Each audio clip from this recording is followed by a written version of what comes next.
ଘୋଚାଗୁଡ଼ା ଉଚ୍ଚ ପ୍ରାଥମିକ ବିଦ୍ୟାଳୟରେ ବାର୍ଷିକ କ୍ରୀଡ଼ା।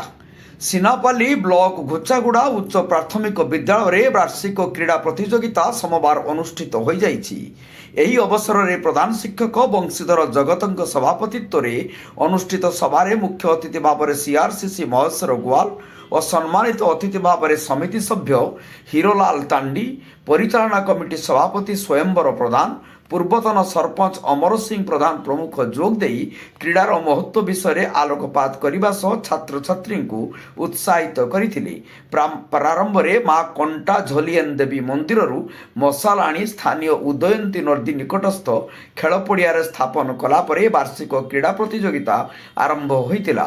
ଏହି ଅବସରରେ ଅନୁଷ୍ଠିତ 50, 100 ଓ 200 ମିଟର ଦୌଡ଼, ଲମ୍ବ ଡିଆଁ, ଅଖା ଦୌଡ଼, ସଙ୍ଗୀତ ଚୌକି ଆଦି ଖେଳ ପ୍ରତିଯୋଗିତାରେ ବିଦ୍ୟାଳୟର ଛାତ୍ରଛାତ୍ରୀମାନେ ଅଂଶଗ୍ରହଣ କରି ନିଜ ନିଜର ପ୍ରତିଭା ପ୍ରଦର୍ଶନ କରିଥିଲେ। କାର୍ଯ୍ୟକ୍ରମ ଆୟୋଜନରେ ଶିକ୍ଷକ ରଶ୍ମିରଞ୍ଜନ ବାଗ, ଦିବାକର ଶଗଡ଼ିଆ, ପରିଚାଳନା କମିଟିର ସଭ୍ୟସଭ୍ୟା ସହଯୋଗ କରିଥିବା ବେଳେ ଶେଷର ଶିକ୍ଷକ ପୂର୍ଣ୍ଣଚନ୍ଦ୍ର ହଂସ ଧନ୍ୟବାଦ ଦେଇଥିଲେ। ନୂଆପଡ଼ା ଜିଲ୍ଲାରୁ ପରମେଶ୍ୱର ମେହେରଙ୍କ ରିପୋର୍ଟ, ଜନତା ଏକ୍ସପ୍ରେସ।